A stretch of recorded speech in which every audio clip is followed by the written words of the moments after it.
Okay, we are making roots. It's a great snack that one of the few that I get cravings for around this time of the year.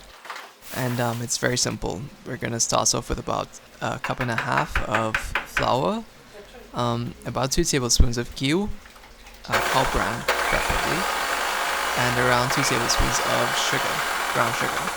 Gonna pulse that until we get a nice coarse sandy type texture that comes together once you squeeze it, and it crumbles apart once you press it out.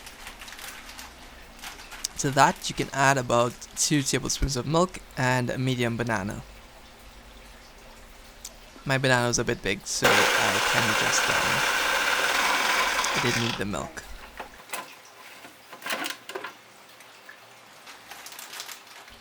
Alright, so that's about good.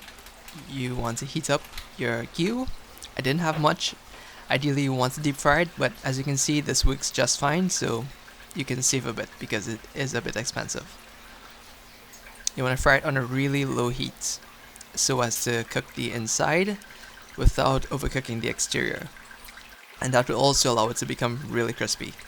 And once it looks like this, you can take it out and you can have a snack. It's really, really good.